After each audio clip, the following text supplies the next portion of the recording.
Hello, hello, hello, and welcome to the new normal, the Guilty Feminist show about life and feminism in lockdown. Now, today, my special guest is Honey Ross, otherwise known on Instagram as Honey Kinney. She's a brilliant writer and also is fantastic on Instagram. It's really helped me become more comfortable with my body. I really recommend following her. I'm just going to wait till we get a little bit more of a quorum before I bring her on. And I will remind you that the Guilty Feminist for the New Normal does T-shirts through the merch store.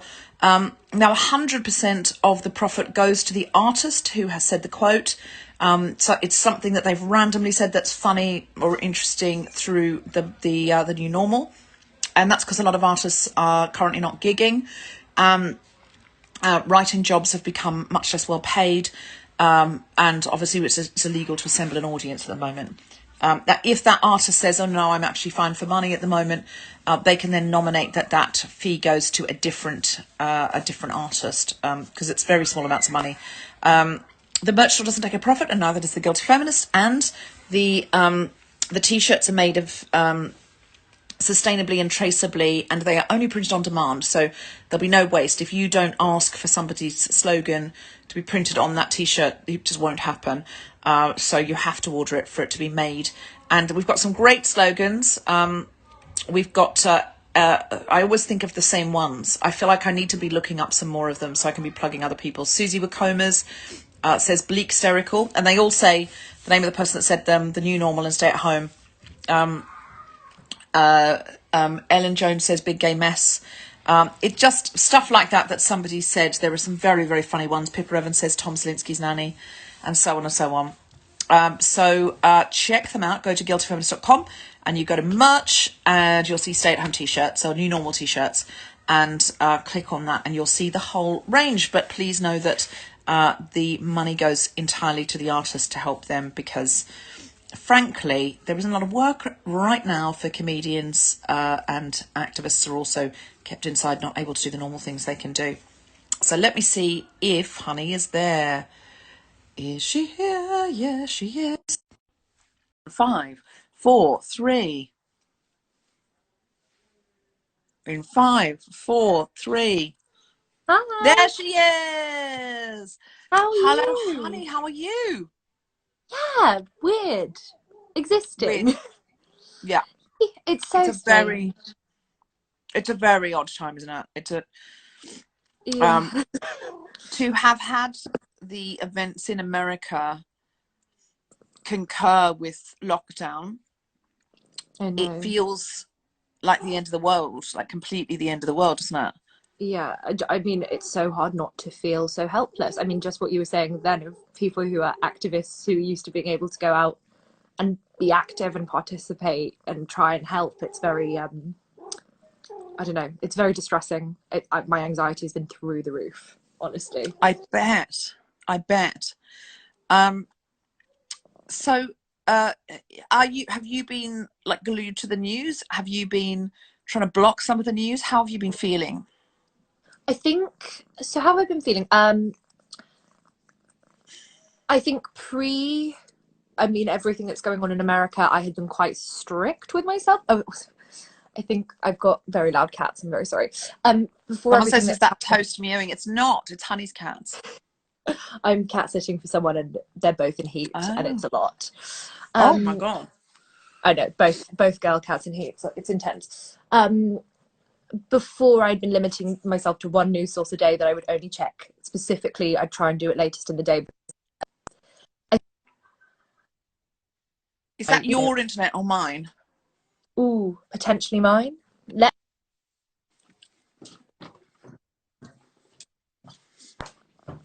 Is this any better? I'm on 4G now. Is that better? The light out here is horrible. Yeah, I get really upset by overhead light or by who doesn't? That I just find I don't know why. I'm in lockdown. I'm really sensitive to light, but like I'll have a visceral reaction if the light's not nice. I'm sure it's part of lockdown. If that's better. Is mine still That's bad? better. People are saying it's my internet. Is mine bad? Not for me. Oh, okay. No, you're crystal clear for me. So if people say it's okay, good. So I'd been quite strict with myself and kind of because I think I was just.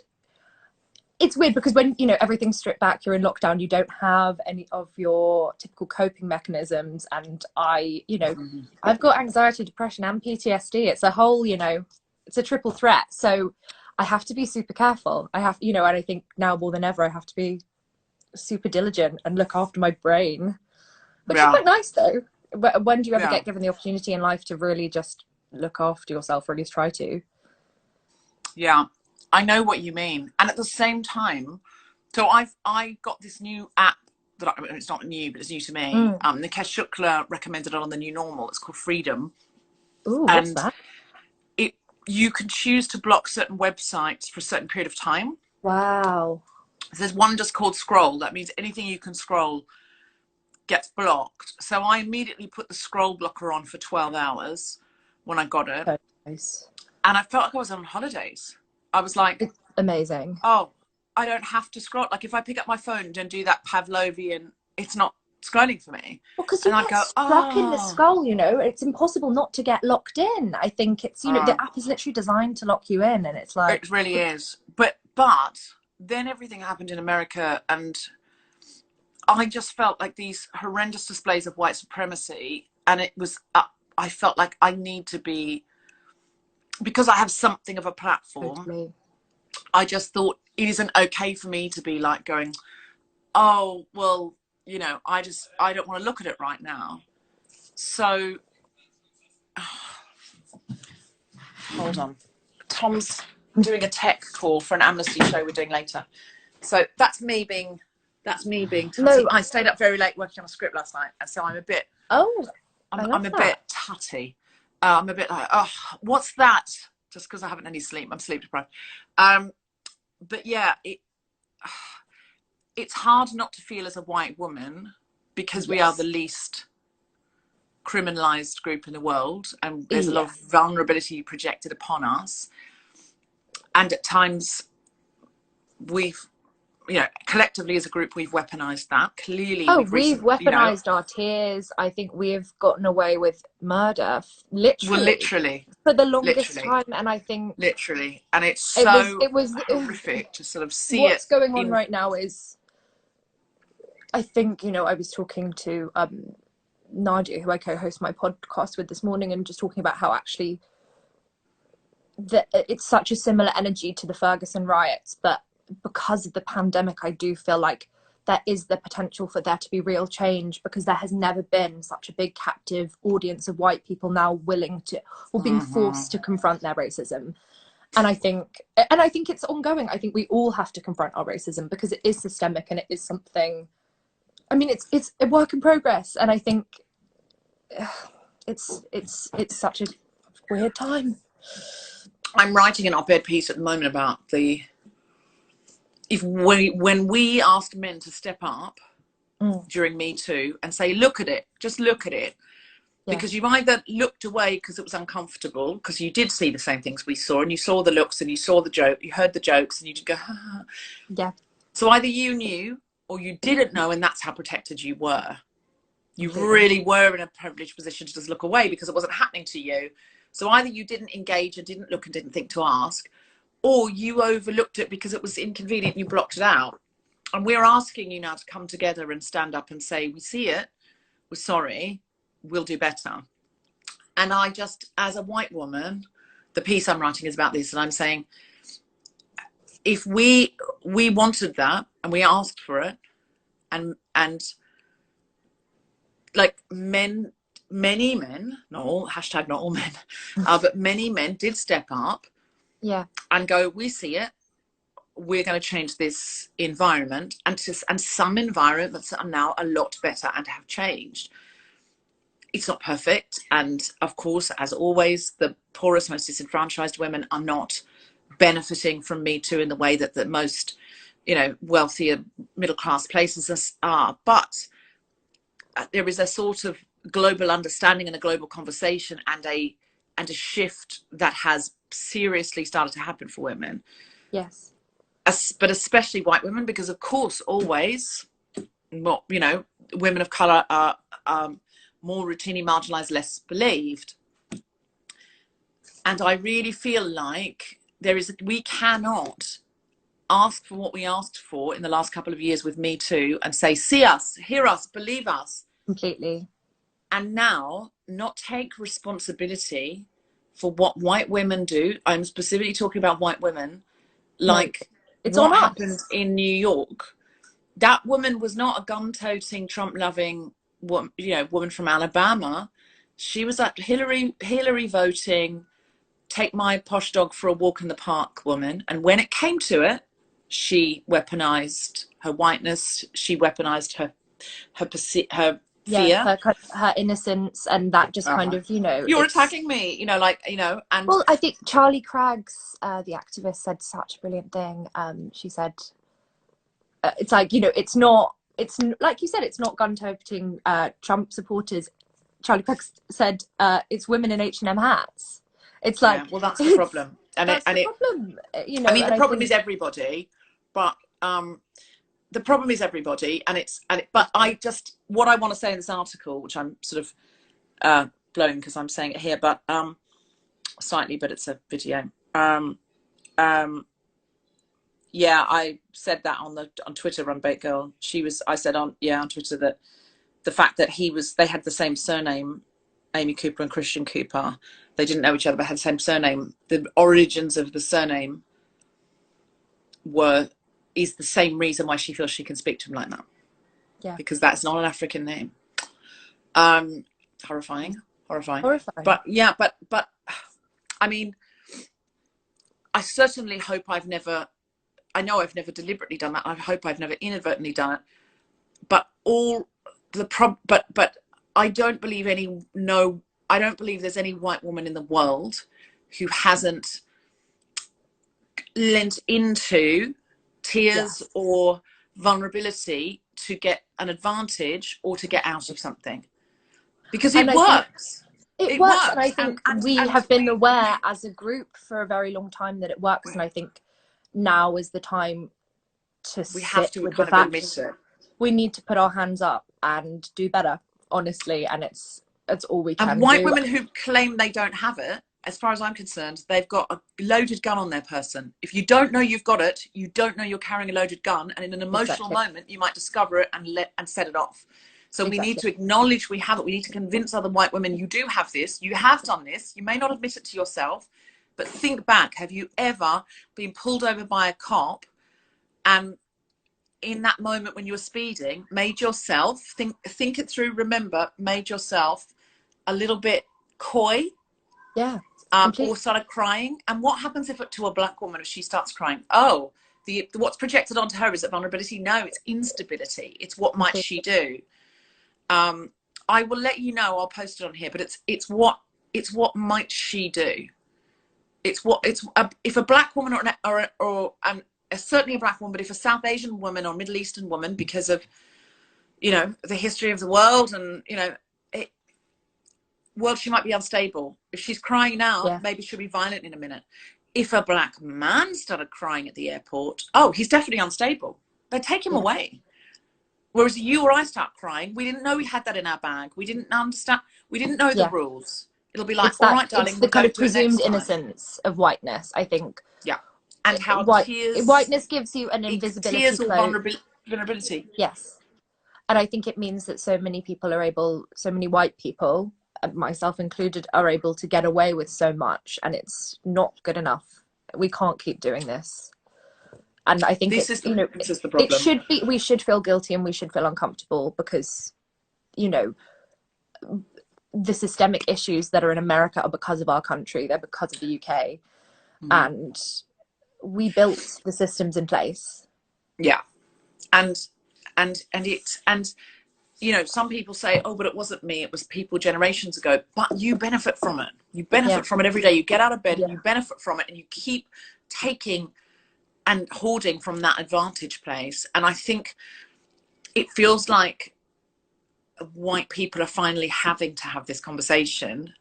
Completely. Nobody's wanted to have it. And, I've only woken up to the conversation, the last 4 years, to my great shame.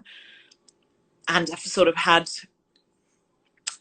comfortable, uncomfortable, comfortable versions of it on the podcast. And now I'm like, I really now need to say, I'm complicit, I'm to blame, and I'm responsible. And as a group, if these are my people, you know, it's no good saying, oh, well, it wasn't me, and that's in Central Park.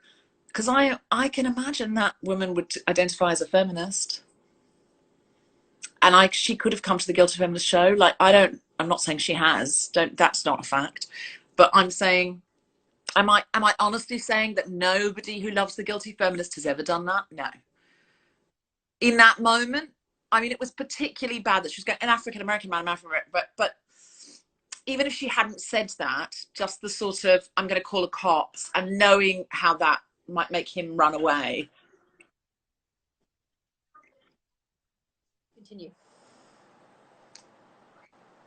No, I was just saying that heavy helping of well-deserved white guilt on the table. How are you in lockdown with this news? With this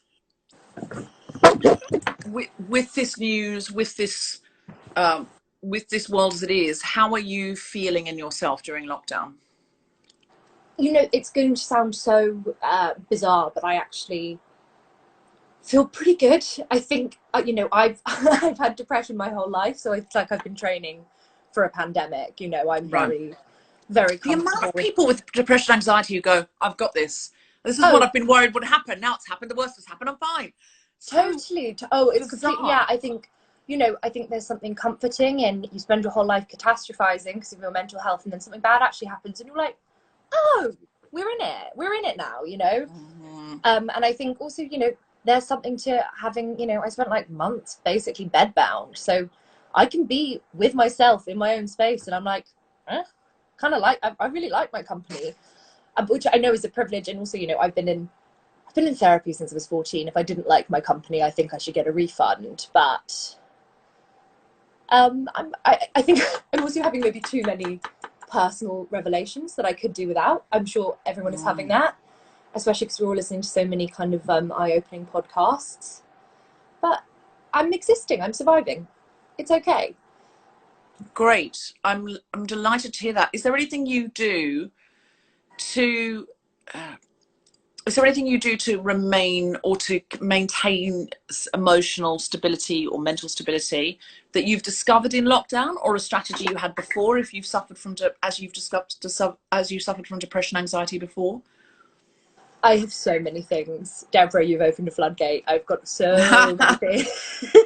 Go on. Like, this is the queen of coping mechanisms that you were talking to right now. I have the most chaotic but very structured bedtime routine, which honestly has kept me sane and alive. And because I think, especially, you know, I'm used to spending a lot of my days out and about, which would tire me out.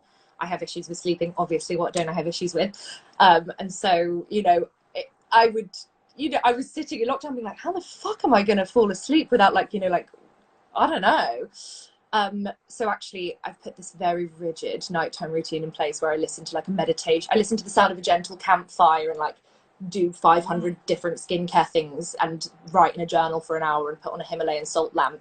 It's kind of like a ritual. It's like I'm summoning a demon, but it's very nice. And it probably seduces your brain into knowing it's bedtime. It's like they do that with babies, where they go, we put on the special sleep suit for night, which we don't do for naps, and then we dim the lights at this point. We put the mobile on, and our brains are not really our very brains different from then. It's that. They need you to just seduced. Go, oh, that sound, that smell, it's bedtime. Like, drink a cup of tea an hour before bed. You've got to just like, there's loads of things where you just like, your brain goes, oh, she's drank the tea, it's time for bed. Like, it's, I basically, this is what I had this realization, and I told my friend Michelle, who's a life coach, that I now live my life as if I'm a sim, which is something I learned to do from depression, where you go, oh, my hygiene bar's a little low, oh, my social bar's quite low, or, you know, you kind of, you learn to break down your needs like that, and they become quite manageable. That makes sense. But it's very nice, I must say. I also play Animal Crossing like my life depends on it. It's the only thing that calms me down. It's the only thing that I can consistently focus on, which is very nerdy, but it's been a lovely distraction and escapism. I think the ritual will help. I think because people like to take away things from this show. So Yes, having a bedtime ritual of 3 or 4 things to do in a row, because completely. at the moment our days aren't very punctuated because we're in lockdown. So it's not like No, I went out, I came back, I went for a walk, I went to the gym, or I, met a friend, or it's yes, end of the evening. It's just like one long. So if you have like times yeah. of the day when you do things, that really, really helps. Do you have Well, any new I'm a feminist butts from this? So like, do you have yes, I any do. cosmetic ones or anything like that? Doesn't have to be cosmetic. I, I was just I trying to am clue a you because you've got to say, feminist, but I have been shaving my entire body in lockdown just to feel something. oh Honestly, wow. I've always had body hair. I've loved my armpit hair. I mean, white feminism in 2015, who didn't love a little bit of armpit hair? Like, I was into it. And like, I think I'm just bored. I'm like, I get in the bath and I'm like, might as well just hack this off. It's just for me. It's quite nice. I did my bikini area. I was like, I don't even do that when there's not a pandemic. So, Do you it's, not? See, I love everything waxed and smooth. I love a wax every so often. I'll do a wax maybe like, I'll leave a long gap. But before summer, I'll do a wax if I'm going to be Right. slutty, you know. Um, I own a self ownership of that word before anyone writes in. Yeah, of 100%. I am a big old slut. I That's quite, reclaimed. yeah, I know what you mean. I know what you mean. I've been much more lax in lockdown. But Mm.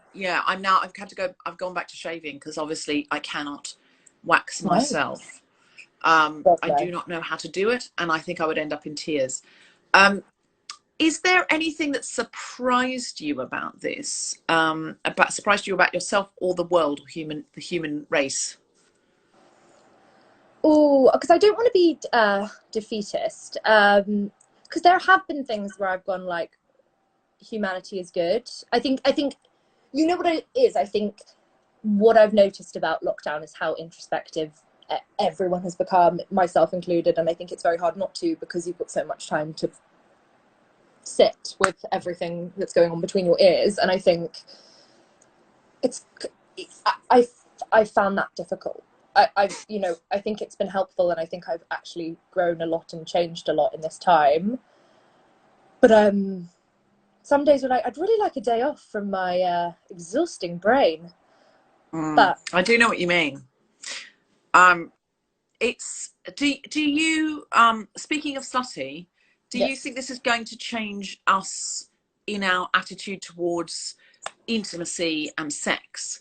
Because I yes, feel like maybe it's the end of lockdown. It means the mm, end of that sort of swipe right, shag them and ghost them as soon as possible. That so many of my friends are going, yeah, oh, I'd have to let someone back into my body now, and I'm not used to that anymore. And I right. actually, it feels like it's resealing, and it would be a really special thing to let anybody do that. And I wouldn't do it, just let some strange man come around. And I think that's and other people are going, I literally cannot wait. Some friends have confessed to me that they've broken lockdown because Really? they can't, yeah. And yeah, Quite they feel really exciting, but bad like, about don't it. do it. Yeah, of course. But, I and think they, how are things not? How could things not be immensely different with? I think it's going to go. There's two ways it can go, which is either people are going to be gagging to commit or gagging to run a mile. You know what I mean? I think there's no middle ground now. I think people who were scared of commitment before will be more scared of commitment, and I think people who were open to something before this will be more open to something. Is what I've yeah. been talking about with my therapist a lot. Um, I I haven't. One thing I Like me found and out, I Martin think, said, if we were going back into lockdown, she wouldn't be single again. She's like, I'm nailing it down. If I see lockdown coming again, nailing down a relationship, going into lockdown with somebody. Do you think we are going to be in a situation where if we go back into lockdown, people are going to behave differently and going to go, I know what I didn't have last time? no. People don't have the foresight. People don't have the foresight to even be quarantining right now. I think half the people who are even displaying symptoms of COVID right now are quarantining. I think like people aren't going to be better prepared for when there's a second spike, because people don't want to know there's going to be a second spike. Yeah. Which is the I depressing feel like if I knew there was a proper, serious months-long lockdown coming ever again, in a post-lockdown world, if we were ever going back in, I'm a feminist buddies, I would ask a hair and makeup person to move in with me rent-free, and then I would also pay them for their services. Wait, say that one more time. Sorry, because someone just phone called me and I lost you for 1 second. My I'm a feminist party I'm a feminist party I'm a feminist party. If we came out of lockdown, then I had to go back in again. Yeah, I would love to invite someone who could do hair and makeup to come and stay with me rent free, so that I could pay them to do me a blow dry every now and again if we're all going to be in lockdown. Because I feel like there are things that I kind of didn't know I would even miss. Oh yeah, so true. That I kind of miss, that I'm like, so I kind of understand when people go, oh, you know, I'd hook up with someone for the duration. I absolutely do kind of get that. Totally. And I've been having a lovely social distance romance over Hinge and having lovely FaceTime dates with one person. Wow. In lockdown, we met on a dating app in lockdown, and that's been this whole new experience. And it's been really wonderful and exciting. But have you gone on social distance walk in the park? No, we haven't yet, but we're planning on when we're going to meet, which is exciting. Somebody told me about this, and they said it was like a Jane Austen novel. It's like I'm being courted. Also, like, I'm a feminist, but I love being courted, right? Yes. I've never been courted in my life. And I've now suddenly got a very lovely boy sending me like lovely letters and songs, and it's like, also, we're back to mixtapes. We're back to Spotify playlists. Right. And sending each other book recommendations and podcasts. It's so intimate. And also FaceTime itself is so intimate. Exactly. Someone said to me that they sort of, I think it was their boyfriend, but they weren't living together, so they had to do a sort of socially distanced walk around the park. And she said it was like being in a Jane Austen novel, like, shall we take a turn around the room? And it's, that is me. Every time I come down from my FaceTime date, my housemate she heckles me, shall we take a turn around the room? Because she just thinks it's the funniest thing that I am in this kind of ostentatious relationship. It's very exciting. So funny. I wonder what it will do, especially to teenagers who are dating for the first time in lockdown. I think it will change people. I really think this period is going to change people in one way or another. I feel like there's going to be polar responses to it. I think you're right, but I think it is going to reshape. If this is your teenage, a sexual awakening summer, you cannot not be affected by this for the rest of your life in some way or another. Yeah, I think attitudes around sex are going to be very different after this. I don't think necessarily for the better, because I think with it, like, obviously I'm immensely sex positive, but I think there is now a fear around having sex, obviously, because like you said, it's letting someone in again. It's so intimate. It's an exchange of fluids and contact. It's something we've been told so specifically not to do. And also, even after this virus, is if we have a vaccination, well, there might be another one. It might mutate. Like, I think it will just make us a bit scared in general. And then some people will get reckless and it'll be like the Roaring Twenties. I think it will be a combination of the Roaring Twenties and some people being quite I did Mary Beard's Lockdown Culture Show on BBC Two, and there was a professor of risk from Cambridge called David who said the government's going to have to tell us to go out again at some point. It's okay, go to a restaurant, it's going to be fine, it's going to be fine. 100%. I mean, the trouble is I don't trust this government. Like, if they told me to go to restaurants, I'd be like, what is everyone else doing? What's New Zealand doing? How many? Because New Zealand's out of lockdown now, because she just went, right, all get inside, let's do it, let's do this. And they're out now. I know. We've got more deaths than anyone in Europe. Did you see it? It was like, how could I not? Spain had like 2 deaths, and like, they were just sort of like, just 2 more than anybody wants, and to those families, but the numbers are going down, whereas our numbers are going it's devastating. But everybody else was under 100, and we were like 350 or something, and we're just coming out of lockdown because Dominic Cummings fucked up, and Boris is like, oh, we've had it's not like a reward for good behaviour coming out of lockdown. It has to equate with the science, surely. But someone said, I've heard a lot of things. Someone was like, Boris Johnson would personally inject everyone's grandma with coronavirus if he could, just to get the economy back up and running. And I don't dispute that. But also, I've heard people theorize that this is the government kind of sloppily trying to go back to their herd immunity idea by relaxing the lockdown far before we should be doing it. I want to live in Jacinda Ardern world, honey. I know. It's hell. Life is hell. Do you, to cheer us up, have any pets or anything in the house you'd like to show us? Could be a headdress. Hello! This is Diana.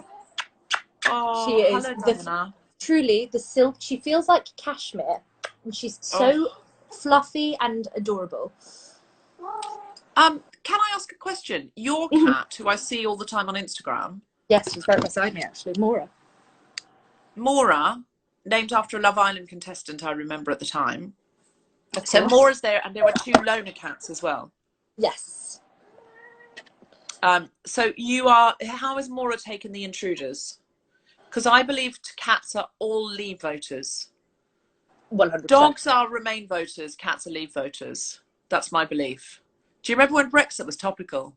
Oh my God, I know. I was like, do you remember Brexit was the only thing, and now it's like... It's like we don't even have time to talk about Brexit now. Brexit is like, what? It might have been the first horse of the apocalypse, looking back. It was a warning, for sure. I think we've been breadcrumbed warnings for a while that, you know, the season finale was on its way, and I think we're just about there. It's true. Somebody there says, not to be dramatic, but I'd die for Maura. Fair. Runbait Girl says, God, I miss Brexit. Lol. I mean, yeah, what a life. I know. So she's been pretty good with them. They Remain. Oh, that's nice. None of my cats are. Actually, Seymour might be Remain. Seymour's probably Remain. I like to think my cats Remain. The 2 girls I'm cat sitting for are definitely Leave, but Maura's Remain. Oh, that's nice. She's, you know, it's a political household. She's heaven. I mean, honestly, I have to say, having a pet through the lockdown has been one of the best blessings. Honestly, just having someone to look after that's not myself has been lovely. But also someone who doesn't know what's going on, who just wants to, who's happy to have you stroke them. Yeah, who just wants to be close. The intimacy. I'm just going to go upstairs because I'm worried this is going to die, and if it dies, I lose the video, and that can't happen. So I wasn't plugged in enough. So let me just hold on. I'm going to take you upstairs. Please do. I'm going to get in my bed. This is the part of the show where if I haven't plugged in, it's in bed with Deborah Frances White. I feel like I think of myself as a Madonna Ono character. I mean, it's not a very sexy time in bed with me because it's sort of like got last night's pajamas in it. It's not like a satin sheets. The sheets need changing, really. It's not as sexy as advertised. I mean, I think it's pretty sexy. It's looking pretty sexy to me.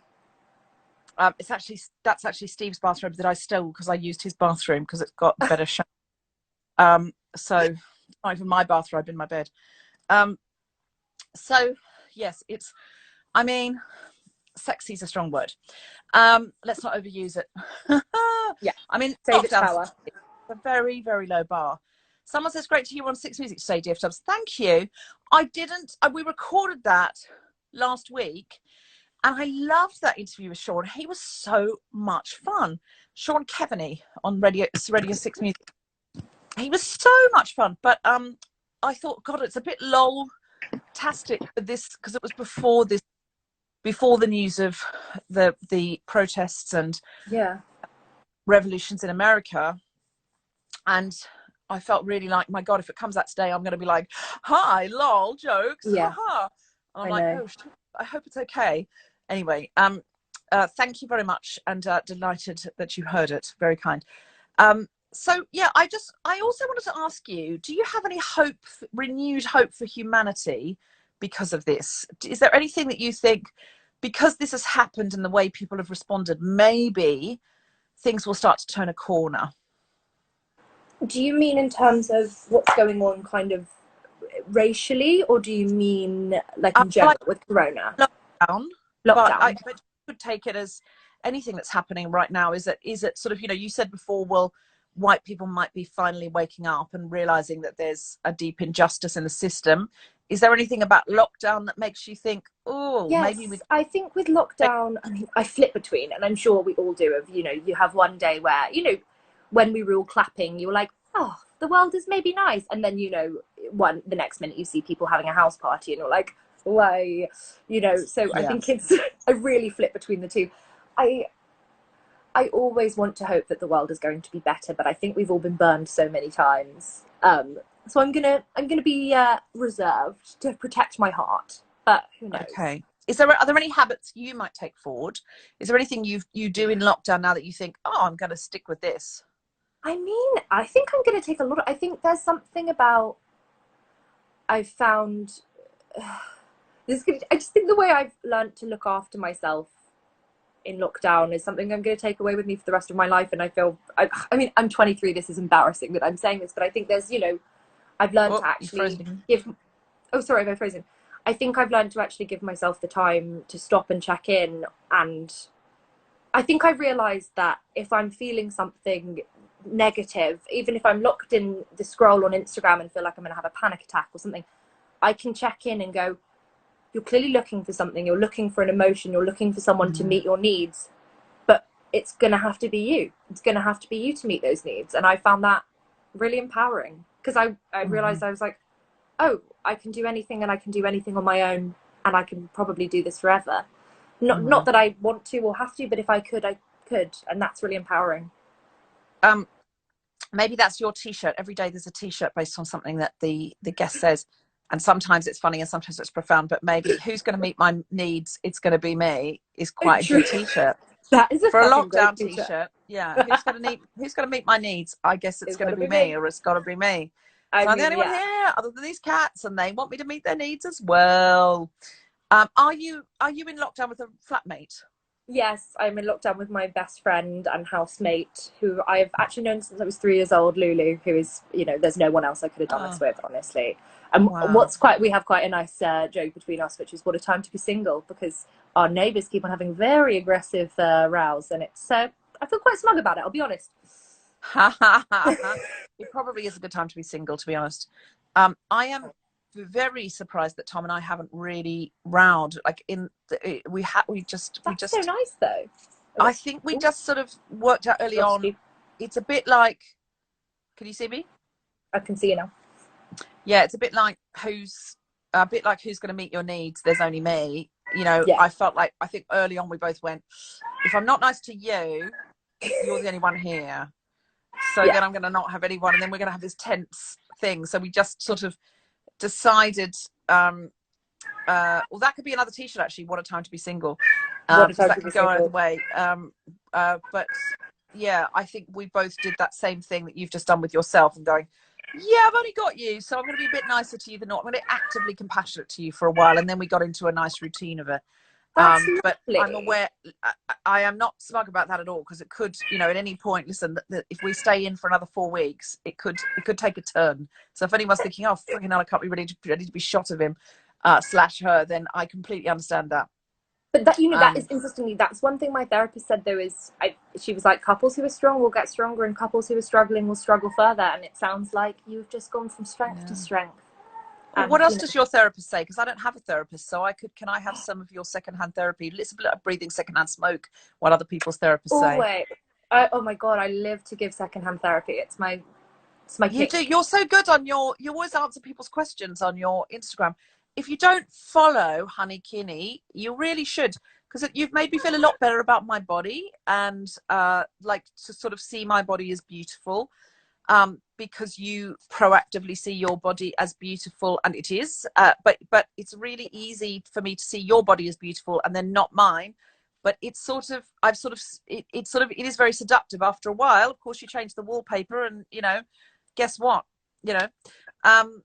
and I think the other thing is you're very generous with your time, giving lots of advice. So any secondhand therapy today, please? Secondhand therapy, let me think. I mean, I had quite simple but nice advice today. I actually had a therapy phone call today, which I have to say, the real reason I've been so okay through lockdown is I'm so privileged to have a therapist, and God, the difference it has made just for my general well-being and survival. And I think, you know, everyone should be able to have therapy, and it's such a disgusting thing that it's so hard to get. But my therapist did say today, when something's right, it will feel right. And I just think that's such good advice. And I think it's also to do with knowing if someone Was she talking about the turn about the park gentleman? She was talking about turn about the park. Oh my God, I hope he's not watching this. But like, I think it's something about like when things feel easy. And if you're fighting or confused, then you have your answer. Yeah, that's true. And I think that's great life advice. Somebody says it gets lonely during ovulation, which I think is its own T-shirt. I mean, I'd sign me up. A close friend of mine was talking about his therapist, and I said, and he said, oh, you know, something about arguing with someone, and I said, so if we ever have a occasional sort of like we have a sort of tiff or something, I said, do you ever talk to your therapist about me? And he went, yeah. And I went, well, I'm going to need right of reply. So next time we have an argument, I'm going to make you a little voice note that you have to play your therapist with my side of the story, because I don't want you. I was like, what does your therapist say? But it would. I think that's a really funny idea for a script. That sort of somebody who's like, play this. That you just get after an argument, have a voice note. It's like, this is to play to your therapist. So, like a rebuttal, a proper just like, yeah, just to put my side of the story forward. So like, you're going to hear their side of the story anyway. It would be remiss of you not to hear both sides of the story before you make your way to make a judgment. I'm obsessed with that, and please write that. I would love to. I'm absolutely gonna. So do you have any watches, books, anything like that you would like to tell us about? Anything you've been watching, reading, listening to? I've been listening to Janelle Monáe all week. I think it's very important to support Black artists right now, and Janelle Monáe is an incredible Black queer artist who I adore, and her music makes me feel very safe and happy. Just lovely feminist message. It's gorgeous. And then I've been watching Little Fires Everywhere, which I actually it starts so amazing, and then I think it gets a bit broad, but I did really enjoy it. And you know, I'm just grateful for all of the wonderful entertainment we can consume. Like, God, what a time to be alive. I mean, remember when there was just like some channels and you had to watch what was on one of the channels, or an old movie you'd watched a million times? The shit we used to watch. We used to watch the shit we watch now, but it's like at least there's a wider variety of shit to get through. We're so lucky. Well, also you can choose it. You can kind of go, oh, actually, I want to watch something really good and really substantial, or actually, I want to watch something a bit light and fluffy. I have to say that is the biggest, like, that's such a joy of being able to go, I just need to watch something where I completely shut my brain off. Or you can be like, I want to watch a documentary that's going to absolutely educate me and stimulate me. And it's like, oh my God, we have access to that. Like, in a way, that gives me hope for the world. Yep. And is there a feminist ask or an activist ask today that we could help you with? Is there anything we could get behind? Yes. I believe the website is thebailproject.org, and it is a bail fund in America to help people get out of, I mean, if they've been arrested yesterday, essentially, from the protests. It's very, very... My friend in LA said they changed, there was an 8 o'clock curfew in LA, which is an amazing sentence to say in itself. And they, at 5:20, or 5:20 or 5:30, they announced it's going to be 6. And of course, most people did not know that or hear that. And that was so they could arrest anyone they wanted to after 6 o'clock. It's disgusting. It's just like, I mean, it's very frightening, that, isn't it? But it's awful because it's not even shocking, you know, and I think it's not shocking anymore that the police are just allowed to act like cartoon villains, and we just have to sit and take it and watch. It's so frightening. So frightening. Somebody asked if I'm going to any protests in London over the weekend. Yes. There's one on June the 3rd, which I think is at the American Embassy, that I'm going to go to. I've put it on my socials. I don't have it to hand in front of me because my phone is, if I go on that, I'll cut honey off. But I've put it on at DF Dubs, and I'll repost it through the week. And also tonight, I'm doing shows with Amnesty International, this week. So tonight we're doing the Four Yorkshire Men that used to be the Four Yorkshire Men, and we have updated it for the Secret Policeman's tour to the Four Yorkshire Women. And we're talking to Siobhan McSweeney, who plays Sister Michael in Derry Girls, and Juliet Stevenson, both remarkable women.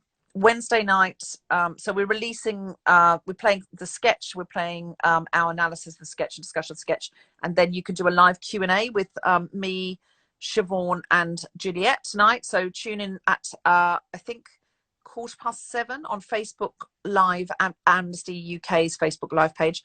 There are other channels as well, but you can only ask questions on Facebook Live. On Wednesday, we're reuniting the cast of Goodness Gracious Me to talk about going for an English with Nish Kumar, who was one of the people who recreated the sketch in Edinburgh for the Secret Policeman's tour that we did not long ago, last year. Or the year before. So tune in on Wednesday night to see that again. It'll be on our socials. And Friday night they are replaying We Know Where You Live live, and it's the Secret Policeman's Ball is a reference to police brutality in police states, where the reason it's called Secret Policeman's Ball is it's like secret policemen can't have a ball because then we'll know who they are, and they're the kind of police who aren't accountable, and that's why it was called the Secret Policeman's Ball. And the reason it was We Know Where You Live live, it was about sort of the way they go, we know where you live, and Amnesty was saying we know where you live. Governments that are using human rights abuses. And it's such a legacy brand. I think people who know it just go, yeah, Secret Policeman's Ball, and they don't think about it. I had never known that. This week when we're thinking about police violence, it's particularly, somebody said to me, oh, it's very evocative, we've got policeman in the title.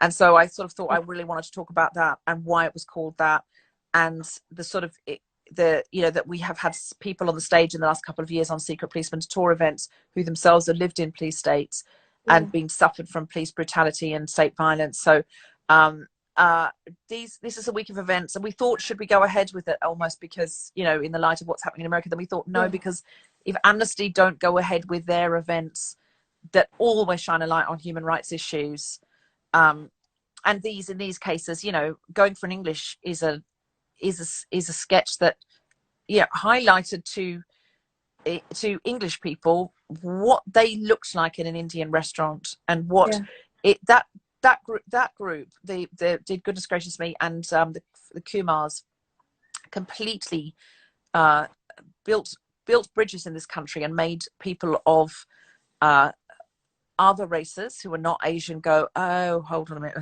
let's be honest, white people go, oh no, that if the Kumars are my family, so is this Asian family in the street. What am I thinking? And it's what they did so much incredible work with comedy.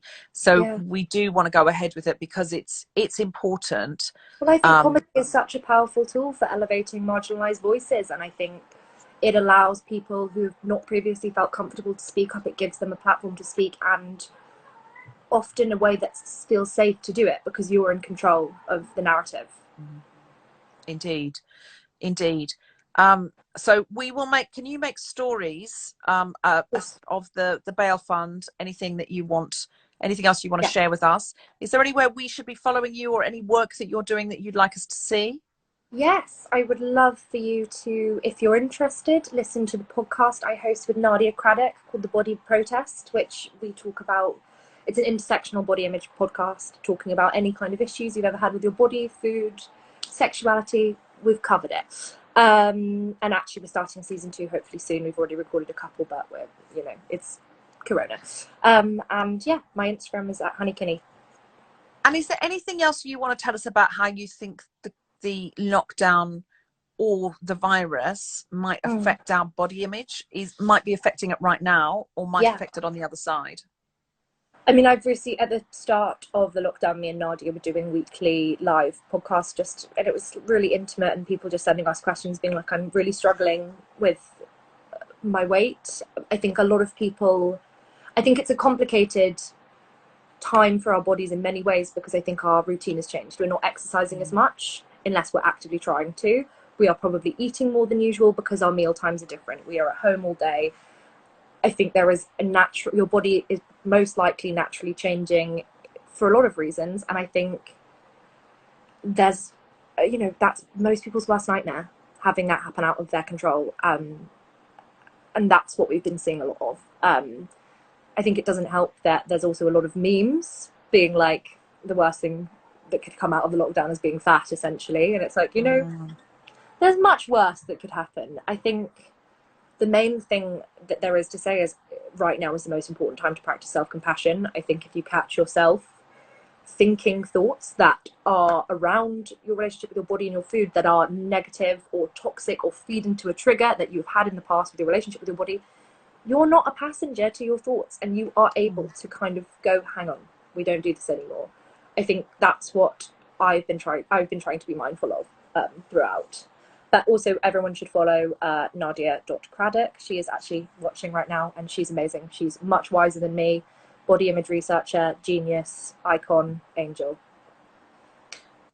Great. Okay, so could you make a story as well about your podcast? And I do recommend, I'll follow Nadia now as well, but I do recommend following Honey, because it's very cheerful content, but it's just sort of filtered into my brain, and I have definitely changed my, in fact, I talked about you to the New York Times, but I don't think they put your name in. I think they just said, I sort of mentioned you as a body positive or a body acceptance influencer. But it's, That's so nice. interviews, it's always, also I've recommended, I did my Splendid Isolation for the Telegraph, which seems like unbelievably flippant now in the light of this thing, but I posted on my stories anyway, because I talked about some of the shows that I've really enjoyed and the books I've really enjoyed. So if anyone's interested in the things I've been watching, doing, and listening to in lockdown, and my amazing feminist dance teacher, and it's all there in the Telegraph, which I think you can read a couple of articles a week for free or a month or something. But I also posted some of it onto my stories as well. So check that out. And finally, if lockdown was over and you could go back to doing anything you had done in the past, no restrictions, just imagine you're Dominic Cummings for one sweet moment. Oof, what a life. I mean, what your life would be, the freedom. What would you do? Oh, I'm trying so not to say sex, but maybe sex. But sex. Probably sex. But Good also to know. probably like having a picnic with my friends, but I guess that's technically legal now, but it shouldn't be. So sex. Let's go with sex. For lack of something better, more meaningful. No, you know what? Let's not go with sex. I wish I could hug my family. Nothing to do with sex. We all know the real answer now. It's too late. I know. It's too late for, oh, sorry, did I say sex? I meant hug my mum. Wait, what? Sorry, I'm a really nice girl. That's a great t-shirt. The thing I do first after lockdown is sex. I meant hug my mum. It's truly like, think before you speak. Don't be like me. I clearly just didn't. Just came out with sex. Well, there's a variety of t-shirts to choose from. I don't know if our audience wants to, viewers, if you have any favorites that you would prefer a t-shirt of, put it down below. They're print on demand, and the fabric is traceable, and they are made sourced locally, and the printing's done locally. Mostly, to be honest, Hannah from the merch store is absolutely brilliant, and had already sort of made them, had done her sustainability checks. But then Aisling B got involved because we were doing a t-shirt for her, and she was like, is it local, is it traceable, is it, so asked a lot more questions, and so it's she's so into sustainable fashion and ethical fashion, so it is now Aisling B approved. That's how ethical it is. That is, and the it's not easy to get past. It is. It actually is. And she said, "Oh, sorry, I'm such a pain in the ass." And I was like, "No, it's good, because you're making me held to. I think you're making me ask these questions, which I should have already asked, and I hadn't already asked. So it's really good. If you could be the responsible person for that thing where you bug your friends about that, it's actually useful. It's really useful. So thank you, Aisling B, if you're watching or you hear this back. Honey, it's been absolutely wonderful to spend time with you today. Ned Sedgwick is on tomorrow from Global Pillage, my sidekick on Global Pillage, but he's also one of the anchors of Grown Up Land, the BBC Sounds podcast that's been on for a couple of years now. So tune in tomorrow night at 6:00. Ned's going to have some Global Pillage questions for you, which are about idioms from other countries and customs from other countries. So tune in for that.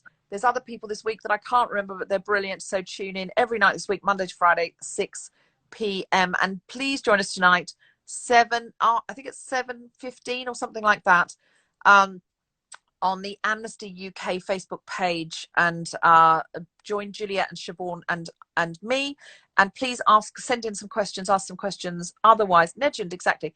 Otherwise, I'll have to kind of be faking questions from people.